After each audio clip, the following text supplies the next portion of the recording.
Refugee Centre is just a fancy title. I don't really do much. I clean the floors often, time to time. But yes, we focus a lot on resettlement infrastructure for refugees, newcomers, and asylum seekers. We also have a legal clinic, and I've been doing it now for about 6 years. So it's been good. Hello. My name is Jayne Malenfant. My pronouns are they or she. I'm from Kapuskasing, Ontario. I live and work in Tiohtià:ke here at Concordia University in the Department of Education, and my research looks at homelessness and access to education. Welcome, all of you. So this panel is about student housing insecurity, and that it's a huge theme. First off, before we dive into the topic itself, what is Route, all of your work? If you could talk to us about why you have an interest in housing security for yourself. And this is a question about yourselves personally, but also as you work professionally as well. So I don't know who wants to go first, but. Yeah, you're the best at that. Okay, on a personal level, my first apartment did not have a lock on the door. I forgot to look for that. It came with a free couch, so I made the decision based on that. I was young when I moved out, and I wish there was more heat in the entire apartment. So from a personal experience, I learned the hard way, I guess, but it could have been worse.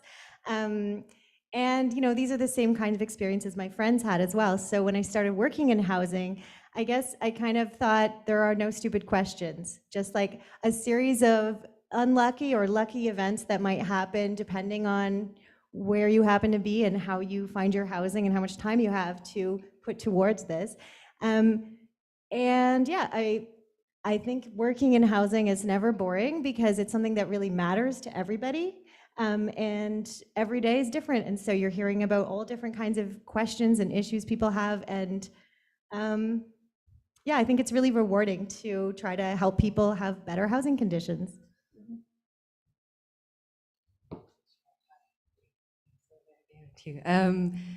Yeah, this is a question that's really important to me.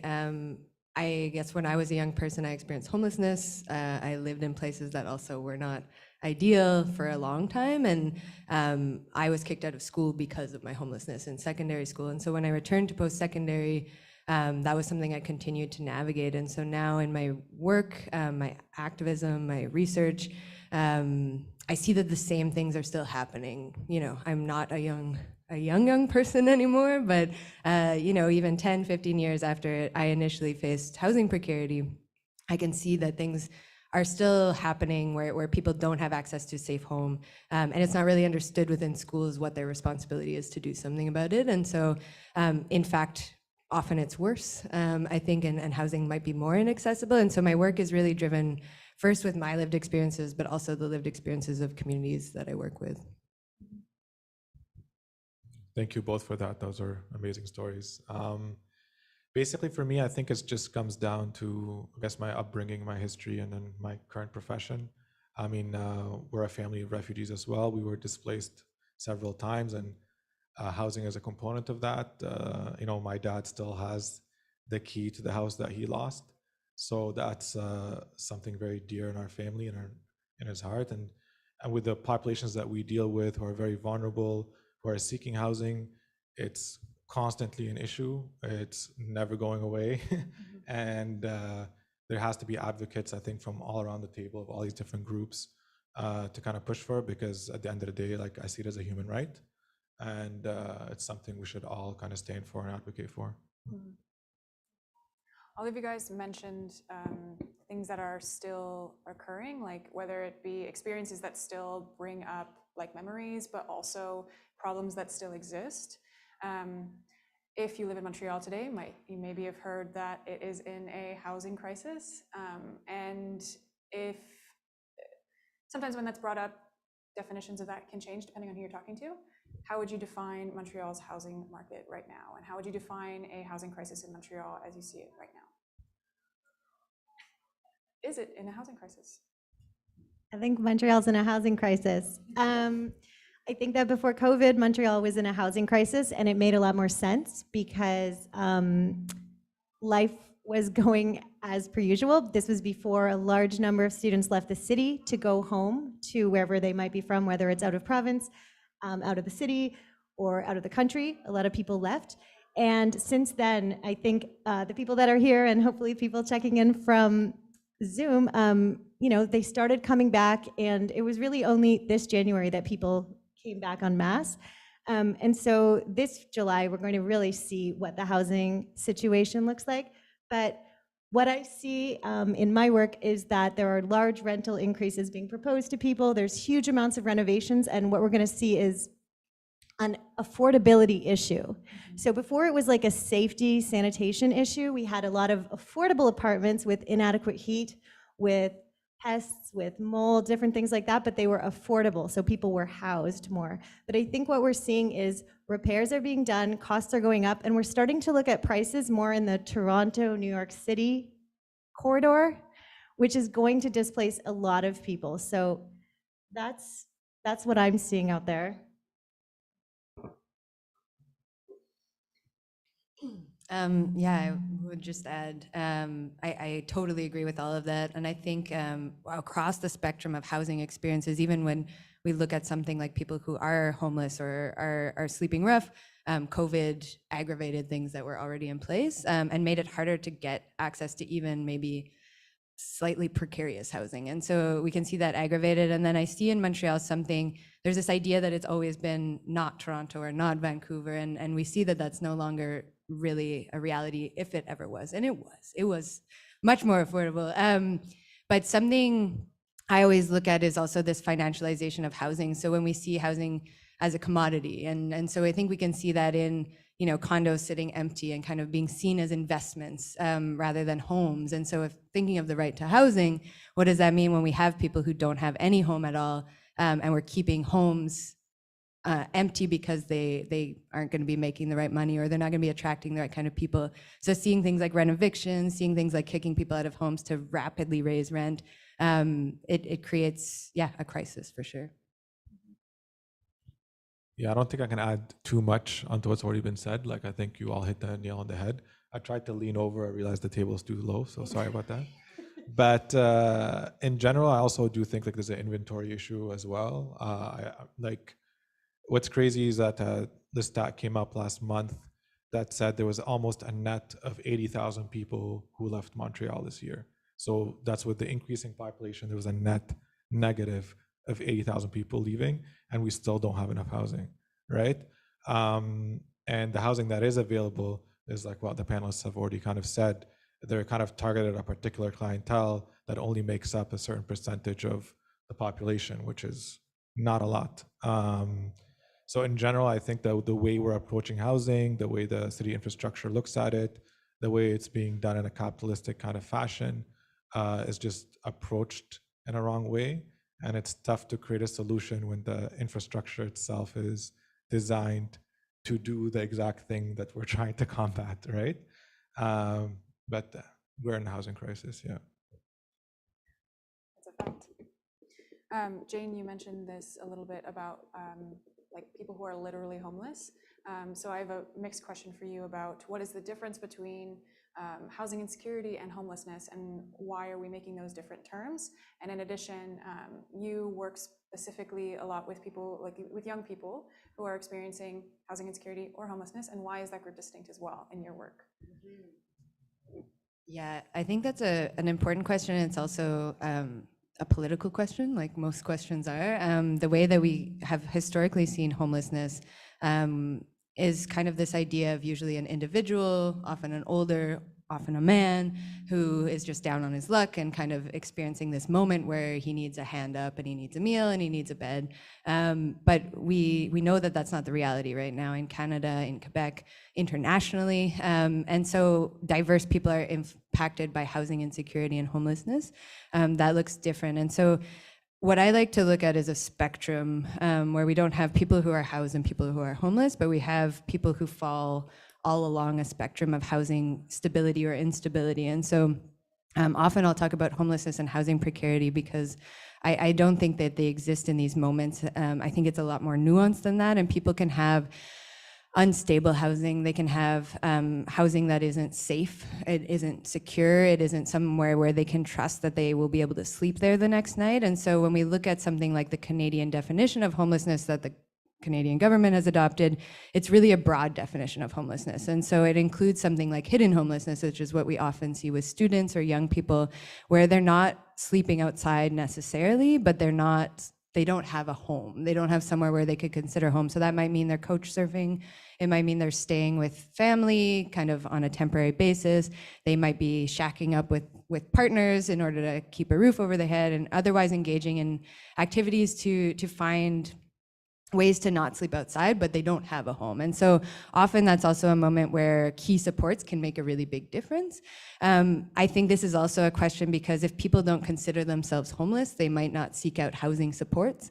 And then they will only end up seeking out housing supports once they are absolutely homeless or street involved. And then it can be a lot harder to kind of find stability because you've entered this cycle of housing precarity and disengagement from other systems. And so I think these definitions are important for us to reflect on. When we look at housing instability and homelessness in Canada as well, we have to also attend to the fact that it's a settler colonial state, so something like Indigenous homelessness might look very different than it would for settlers because the settler colonial state exists on the premise that Indigenous nations are homeless.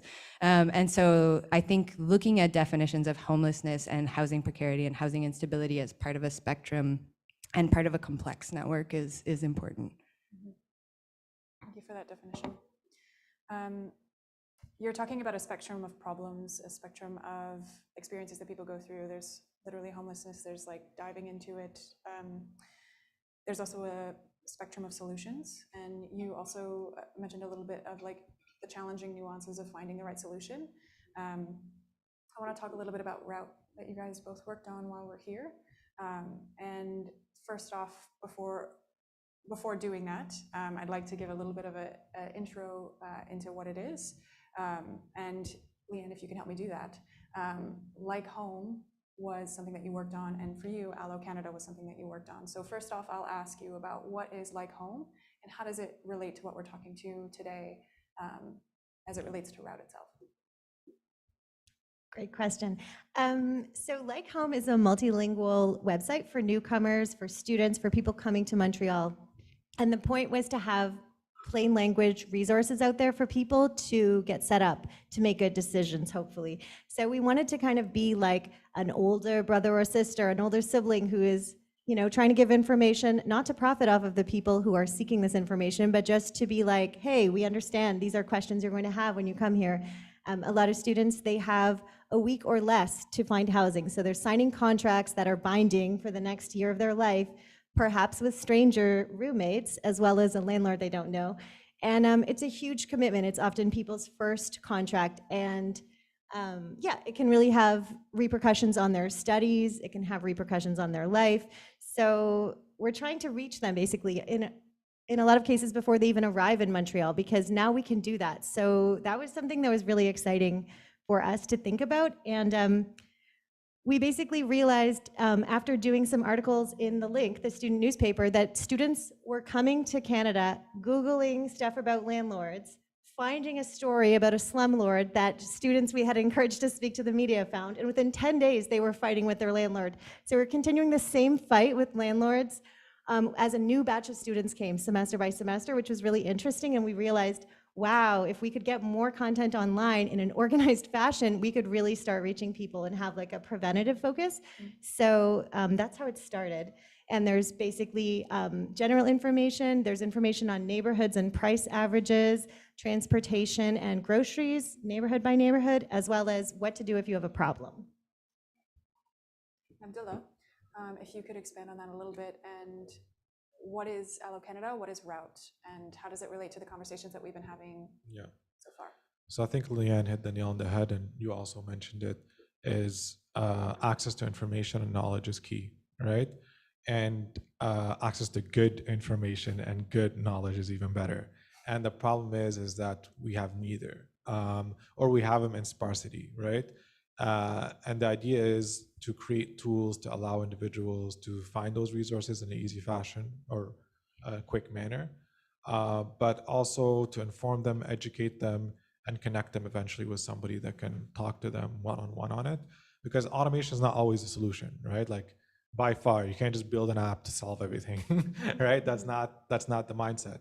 But these are tools that you can leverage as individuals to help get closer to a solution.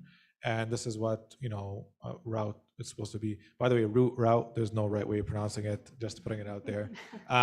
So the idea is we bring forward a technological tool that can be leveraged to make the job of individuals who are in this field a bit easier.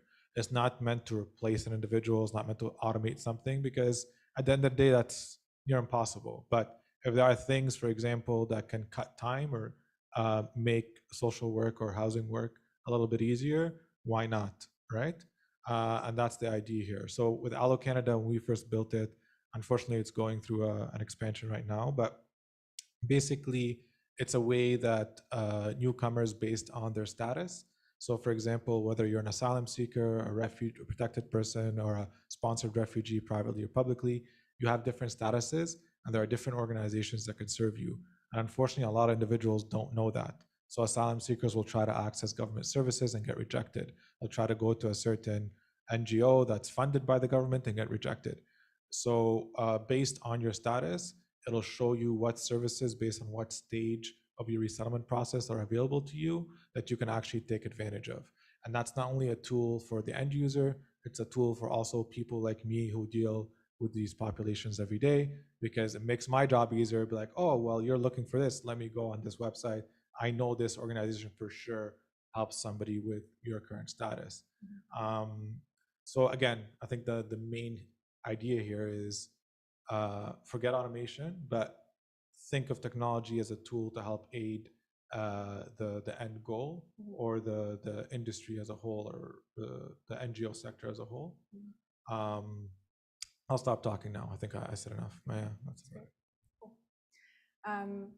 Jumping off of that, I was wondering if you guys could give a little brief overview about where the idea first began, like what time, and I will at the same time open up Route on this website and then go through each of these pages and go into depth about all of your guys' work. So yeah, how did it begin with you two? I don't know. I think I had a dream once, and that happened. But in general, no. It was a individual at the CSU exec level last year. Her name is Amy. Amazing individual, really hardworking. She had the idea, and by the way, Route is not done, or Route is not done. It still has further things to be implemented. But the first stage, or phase one, is done. But the idea is to create this kind of tool, not only to inform individuals, but eventually create something with what we call transitional housing. And the initial goal was, why is there an Airbnb for fancy homes and all these different things, but there's no Airbnb for individuals who just need a place for a month or two before they get their foot, back in place. Because like you mentioned earlier, a lot of people don't know they're homeless, right? A lot of people don't know that they're crashing in someone's couch, that they're technically homeless, right? Or that they're, okay, I have to save this paycheck, so I'm just gonna stay at this person's place, blah, blah, blah. They're homeless. So there's always that transition period in between having a home and not having a home. And there has to be a solution to that. So the first phase is resources, education, know your rights. So, hopefully you don't get to the transition period. And then second thing is that once you're in the transition period, let's try to go out there and build a network of homes or individuals who are willing to lease out their homes at a discounted price for a short period of time, right? I mean, leveraging on people's goodwill, the real estate market out there is kind of rough, but that was the ultimate goal. So phase one is pretty much almost complete.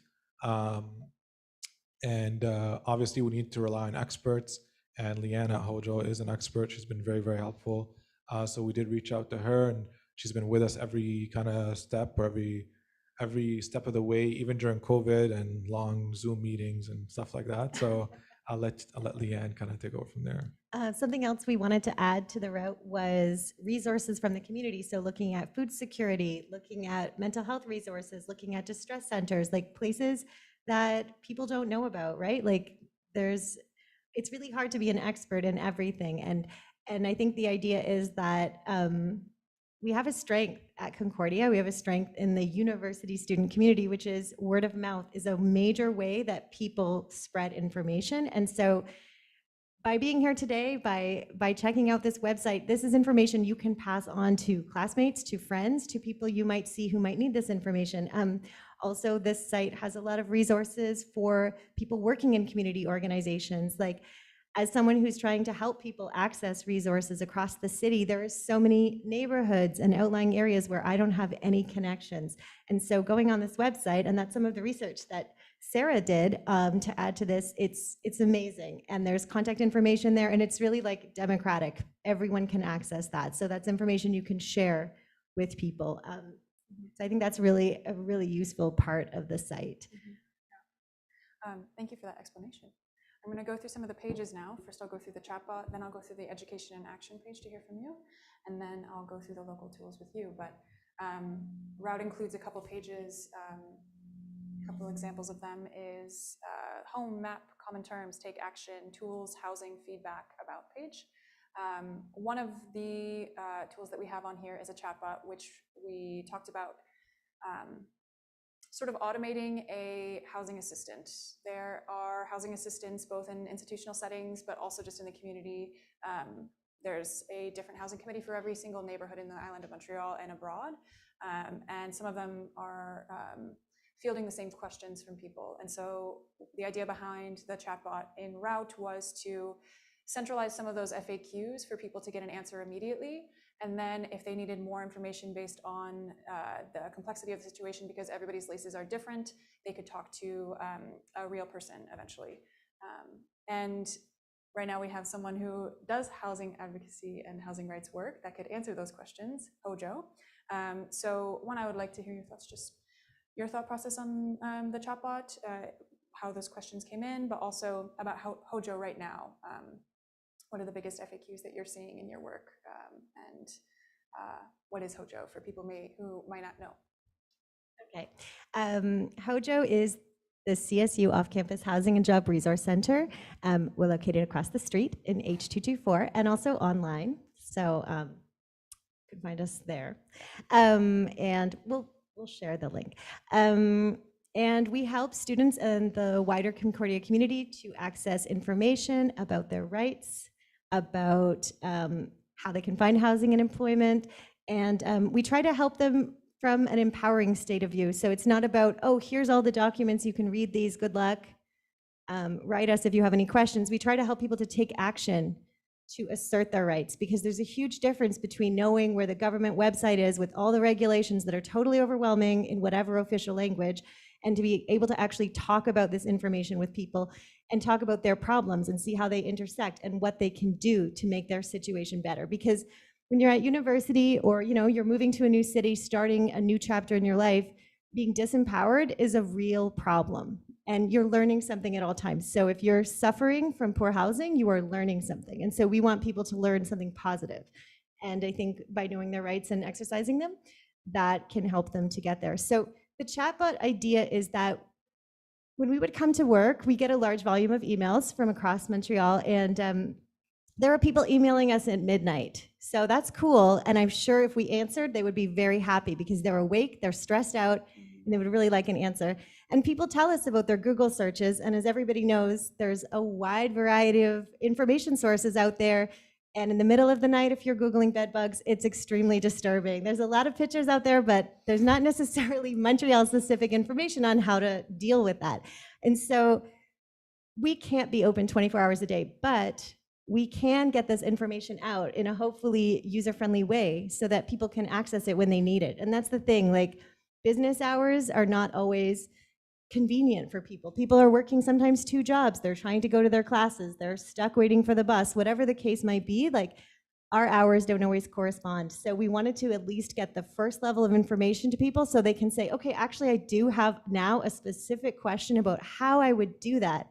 Sometimes it helps you to interact with something and then come to the next level where you're like, it's worth my time. I could actually maybe picture myself doing something about this instead of just feeling overwhelmed. Maybe I'll just stop there. Thank you. Yeah, the chatbot was made exactly with those things in mind, so thank you for explaining that. Another one of our pages is Take Action, which is the education action page. Education, we're talking about it on this panel that firstly, you need to know what is the situation before you can act. And Jayne, I was wondering if we're not going to go through each of these things on this page together, but you are an expert in education and action. And first off, I just wanted to ask a question of what is the role and interaction between housing and security? What does that have to do with action around security? Like what are you thinking right now as we're saying you need to know before you act? Yeah, I've been poking around this. I'm really excited about it. But I also share HOJO resources with all my students as much as I can, because I think so.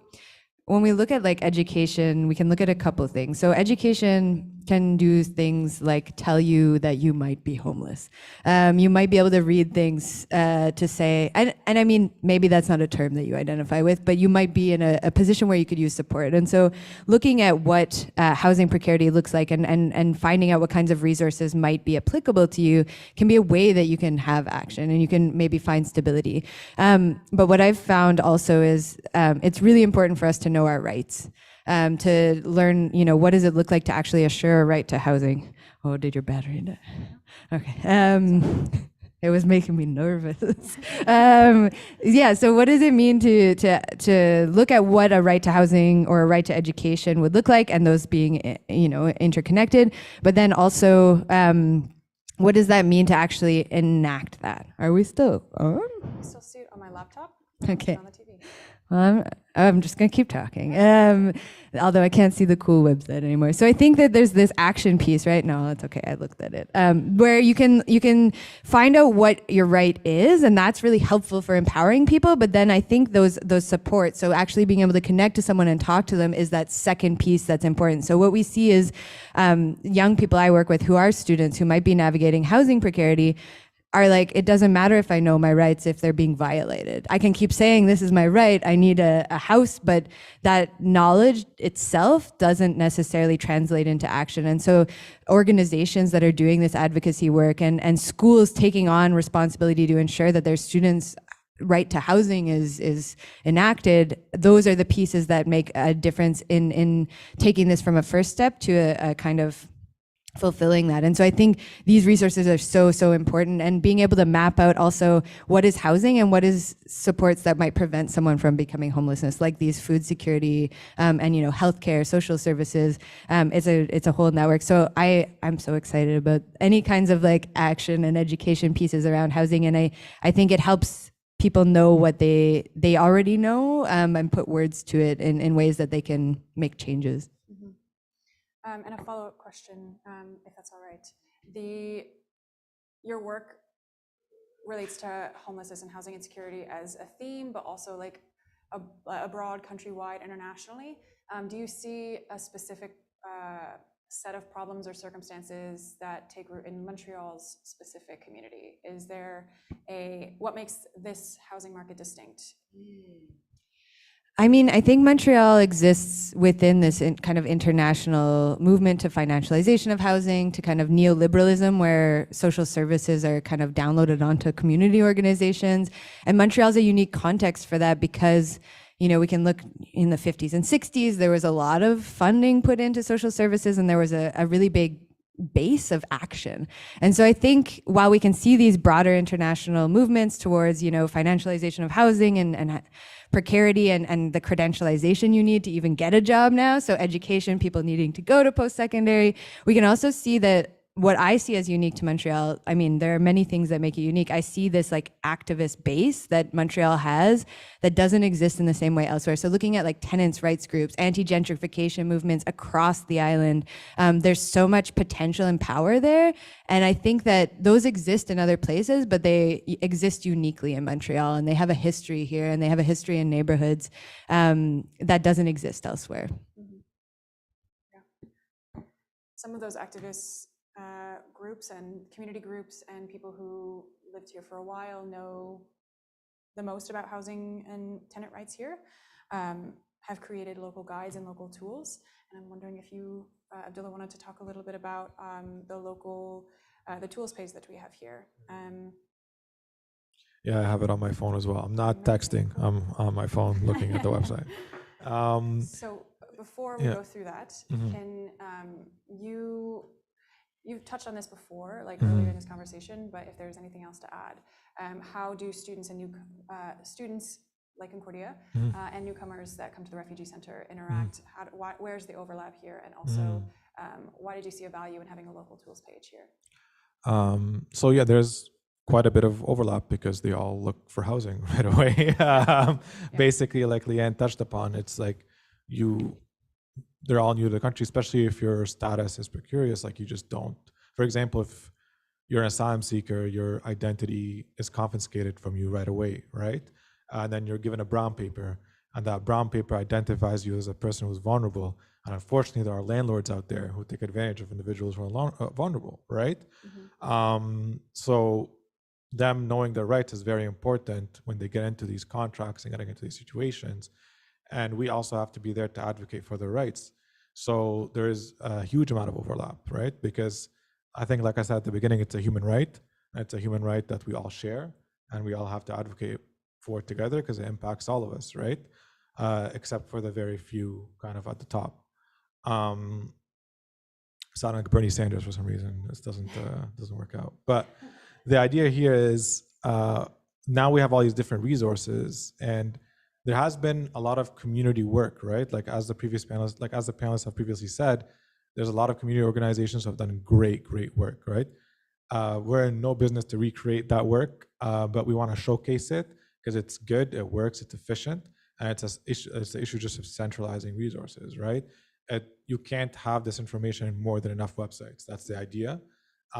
Making it as readily available as possible is important. So HOJO's done videos, they've done guides, they've done PDFs, they've done all these crazy good things. And what we're doing is that we're showcasing it, putting it in a category that fits, that works for the individual who wants to go on this website. So if you see there's videos to help individuals find apartments, this is both from Concordia and McGill. There's actual PDF guides that tell you about different bills and laws, even ways you can actually like volunteer. There's issues of there's the idea of how you can access emergency shelters, and also a link out to Immigration Quebec, which keeps changing their website, and then different tools that individuals can use to, I guess, advocate or fight for their rights, as Leanne said.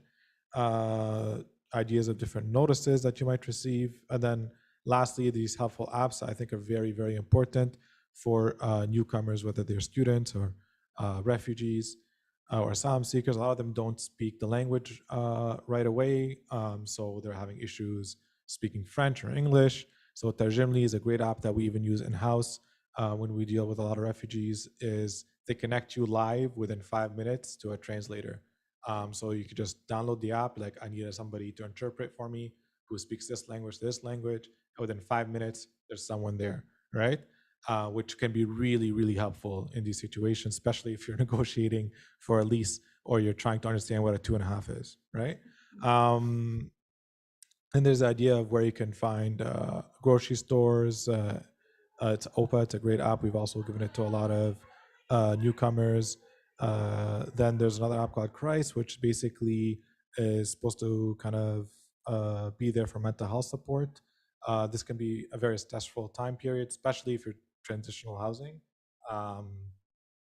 it's scary, right? It's very scary, and there's a lot of anxiety attacks. There are people at 2 a.m. looking up what bed bugs are, so they need this type of support where they can connect you with a crisis worker.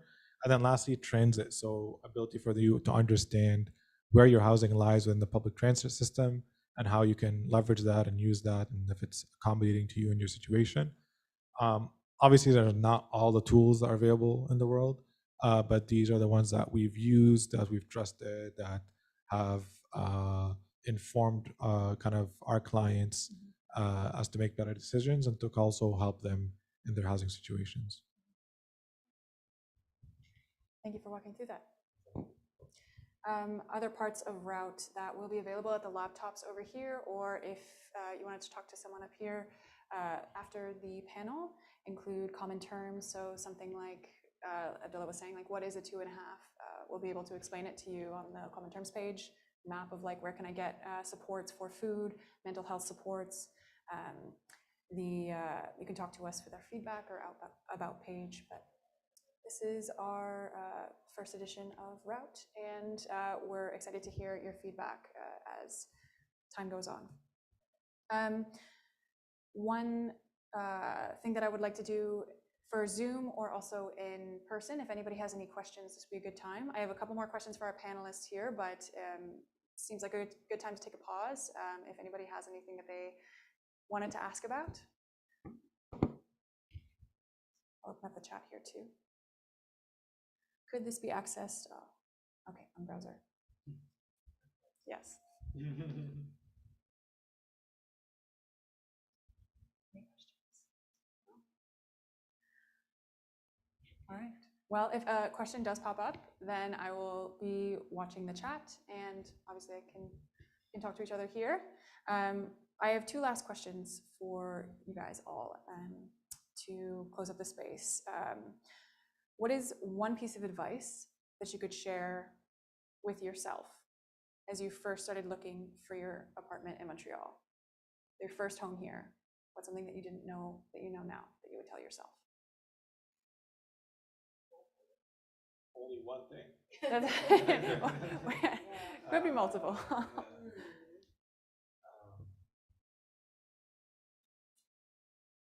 I guess I'll start. Maybe move to the plateau. I like the plateau. I don't know. I didn't. I picked.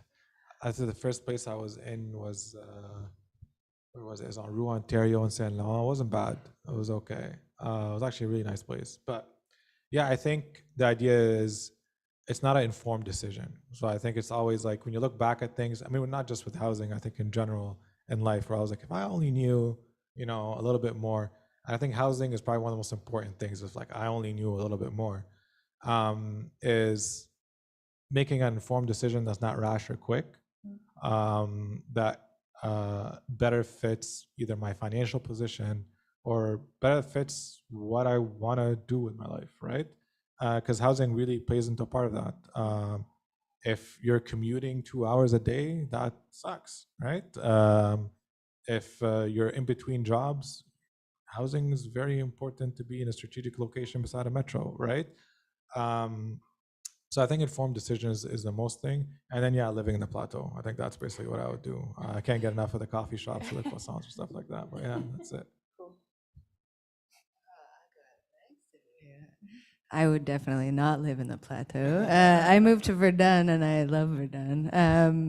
Sudwest all the way. But I mean, I think a couple of things. One, like I still don't know what a 2.5 is. I was living in like a 4.5 maybe with like 4 people, but my rent was really, really affordable. I was going to McGill for my PhD, and I think I don't know if I would have done anything differently, but I feel like my institution should have done something differently to like tell me what options were and what resources existed. And so that wasn't really a conversation of you're moving here, these are neighborhoods, this might be useful, maybe get near a metro. And I was just lucky that I knew people. And so I think what I would do is more quickly connect to community. Again, I think every neighborhood has such a strong community. Verdun has, you know, an amazing Verdun Ensemble contre Gentrification group, and St. Henry. I mean, like I think that every neighborhood has such a unique community, and so I think coming in as a student, you often think you're alone, and you don't have to kind of be a temporary citizen in a community. You can be a part of that, and that can often be something that might prevent housing insecurity, because you might know what exists out there. And so I think now I feel very rooted in Montreal, but I think I would have tried to do that a bit quicker and not think just because I'm a student, I kind of am going to dip my toe in and leave, because I learned a lot from folks. And I think there's so many cool neighborhoods and cool places to live. You guys gave such good advice. I don't even know. You know? I mean, I think that I don't know if I would give different advice to myself or to my community, because I do think you make good decisions when you have people to bounce things off of. And I think that nobody has to know everything, but if everyone knows a little something, then people tend to make better decisions en masse. So definitely myself and my roommate, when we moved to Montreal, we might have made different decisions if people had told us anything, but we didn't know anything. So we chose the first apartment we saw, and it worked out, but that was luck, I think. So I think that, yeah, connecting with resources on campus, I think for people that are talking with new students, I think talking about neighborhoods, talking about making this decision well is a really good idea, and thinking about it as a serious first part of people's education here, it's really important. And same thing for friends, same thing for community groups reaching out to students and newcomers, and thinking about that being a really important part of a community. I think it's a little bit on everybody. So I would want to reach out, and I would hope more people would reach out to me if I could go back. That's a good answer. And a lot of students are tuned in online and also here. And I was also wondering if you guys could share maybe either a Concordia resource that you find really helpful, or an outside of Concordia resource that you also find really helpful, just to add to people's toolboxes right now. Whether that be for food, for mental health, for housing support. We refer people to HOJO, so so definitely I advocate for HOJO always. No, because honestly they do great work. Like we've had people with housing issues that have went there and gotten like step-by-step guide of what to do and how to combat it and what their rights are, and they felt much more confident afterwards, because it's a scary thing, right? So I definitely advocate for HOJO. I think the CSU has a lot of other good resources as well. The union is there. There's the Refugee Centre as well. If anyone needs resettlement support, we're here. But the idea is, yeah, for me, I think when it comes to housing, definitely the central resource is HOJO for the Concordia community. We've also worked with other organizations such as Project Genesis. They do a really good job. We had an event with them the other day. So yeah, I think those are kind of suggestions that I would have. I also send people to HOJO, which I mean sounds like kind of this setup, but like literally 2 weeks ago, we were going through the website with my class of graduate students to say, like, you know, is this an issue you knew might be important to students? Is this an issue that maybe, you know, someone you know experienced? You don't have to tell me, but here's this resource. And I think there are also organizations, a lot of organizations I work with are for people who have experienced absolute homelessness. Dans la Rue, the Benoit Labre House, Head and Hands is amazing. So I think thinking of resources for young people specifically that understand that they might not have access to other supports that adults might have. I mean, I think students fall into that kind of in-between period where they might need something specific through Concordia. And so, yeah, those are kind of go-tos for me, but I think there are so many amazing organizations in Montreal. Glad to hear it, guys. Thanks. Yay. I'm going to pick the Comité Logement du Plateau, and I think that all the housing committees across Montreal are doing amazing work with often really small budgets. So it's like a passion project for a lot of those workers, and thank goodness that they're doing the work. Yeah. The Comité Logement in the Plateau has been dealing with repossessions faster and I guess like earlier, I would say, than a lot of other housing committees and neighborhoods on a wide scale. And a huge reason for that is because of Airbnb turning housing into commercial lodging. So displacing people who would stay in hotels, moving them into apartments.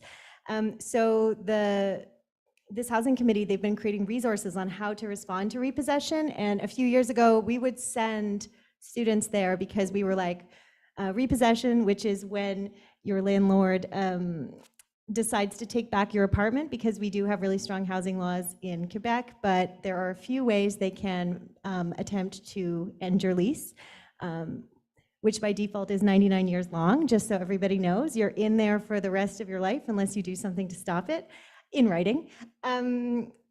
So your landlord can attempt to move a family member in or to do major construction with permits approved by the city. So this is definitely something landlords are attempting. There's a lot of documents being sent out, some legitimate, some not. And there's a time frame that people have to respond to them. So we used to send these to this committee. We got their resources. They were very generous with us. They talked with us about this and taught us. And we use a lot of their resources and knowledge now because we're seeing at least one repossession a week, I'd say. And the fear of repossessions, yeah, it's like maybe more. And the fear of repossession is also a thing. So the fear of losing your housing if you have it, right? So I'm not going to stand up for myself. I'm not going to respond to this rental increase because I think I might be threatened with losing my housing is a huge fear that we're seeing right now. So thanks for your work, Comité Logement du Plateau. Thank you for all of those. I think those are all amazing organizations. And from those organizations too, you can also get referrals to other places as well. I guess my last question will be for all of you. Is there anything that we talked about today that you wanted to expand on or leave the audience with that I didn't ask you about or that you wanted to go deeper into? We have a couple more minutes here.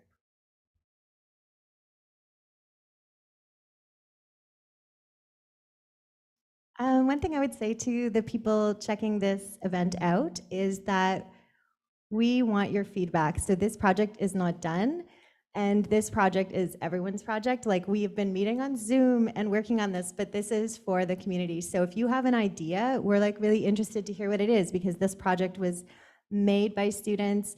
It was conceived of by students, and I think students can bring it to the next level. So if you're interested in getting involved in this project, that could be like writing something on a piece of paper, coming to talk to us after, or emailing us. That's really exciting because people's energy and enthusiasm really does make things happen. So if this is an issue that you want to dip your toe in, I encourage you, check out the resources on the site and get in touch with us. We want to talk about this stuff. This is how these kinds of problems get addressed.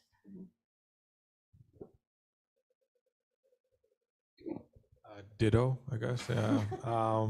So no, for sure. And I think I guess the last thing is what Leanne kind of already touched upon was, I think fighting for your rights is the most important thing, and you're not in it alone. So that's the idea, is everyone's scared when it comes to housing, and everyone doesn't know what to do when it comes to housing. So the issue is we have so much rights as tenants here in Montreal, but a lot of them don't know that they have these rights, or a lot of them don't know how to leverage them or use them or navigate them at all, right? And sadly, even if you have those rights and fights, sometimes you lose. But you need to lose in order to create more scenarios for better outcomes. If we see a scenario where people keep losing and the wrong person ends up winning, those are things that you can advocate for later on and say we need to change those laws, right? So there's no wrong way about it. It's just a matter of documenting, it's a matter of fighting, and it's a matter of kind of sticking in it together. And I think that's the one unique thing that Montreal has over kind of other cities or other provinces, is that there is a good fight back culture here. Yeah. I don't know that I have much more to add other than I'm just so happy we're talking about this, because I think, 5 years ago when I talked about post-secondary student housing precarity, there's an idea that this isn't a thing in some people's eyes. And I think people who've been working in this field know that it is absolutely something important. And so I think I love this idea of talking about it and being upfront and being transparent about these things, because I think there's a lot of stigma to being precariously housed and living in a place with bed bugs, or living in a place where, you know, you might not have that place the next day. And so I think education can help reduce that stigma. This isn't your fault. This is actually a systemic issue. So why don't we mobilize around that? And so I'm just really happy we're having this conversation, and that this is something that people are acknowledging is really important to address. Thank you for your answers. We're coming to the end of this panel. We have one more question from the chat here that I'll say. If you have any more questions, such as the one I will read in a moment, you can approach any of our panelists, and also feel free to, we have a box, I think somewhere in the back there. Would love to hear your feedback on Route, or just any kind of things that you experience in housing, like, hey, I have this problem and I have this question, and does Route solve it, or does Route answer it? We would love to hear from you. So a question like that could sound like, Sabrina, does every neighborhood have their own committee to help the community with housing issues? Yes, in Montreal, amazingly we do, and this is definitely a Quebec phenomenon. So yeah, it's the rich social culture from, you know, the past 50 years. So we do have that, and some of the things that housing committees do. So I think of HOJO as an on-campus and Concordia Community Housing Committee, hopefully. And I think the work they do is amazing out in the community. And the work they do is to help people with their housing issues, also partnering with the government in order to connect people to non-market housing. So that's like social housing. And in Quebec, social housing does not necessarily mean subsidized housing. It doesn't necessarily mean exclusively for seniors or people with disabilities. There's also nonprofit housing. So there's a variety of supports in place, and that's why we don't have a huge homeless crisis. That's largely why I'd say the historical affordability is also an issue, but these kinds of social supports. So you have cooperative housing, you also have nonprofits, and you also have the government housing. So there are waiting lists for a lot of these. There are specific populations for each of these, or different application processes, but housing committees help people to connect to that so they can stay in their community, which is a big deal, because moving, you know, it's a different world across the city. So if you have an area, you know, these guys are in there and they can help you with your issues. Thank you for answering that. If you have a question like that, feel free to come up to any of our panelists. I guess I will say thank you, a genuine thank you to all of you for taking your time out of your day to talk about this, and the work that you will do after this panel ends, because it's ongoing. Thank you for all being here, and thank you to the people on Zoom for also logging in too, and thank you to the Fourth Space for hosting us, and Homeroom for organizing all of this. Hope you have a great rest of your day. Well, thank you, Sarah. I was going to clap enthusiastically, but I'm the only one, I guess.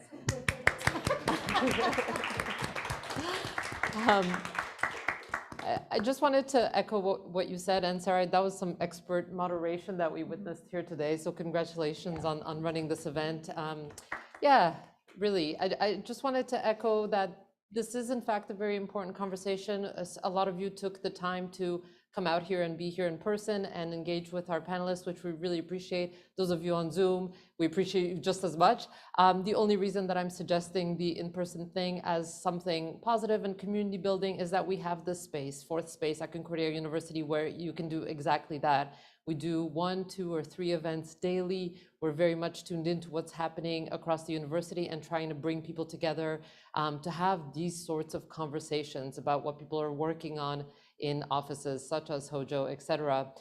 What are the research projects? How is that connected to people's research? And what are the concerns that students are living through? So anyhow, that's my Fourth Space plug. I want to just thank the organizers and remind you all that if you go to Concordia University Fourth Space on YouTube, you can rewatch this conversation or share it with anybody that you wish to share it with to continue the convo.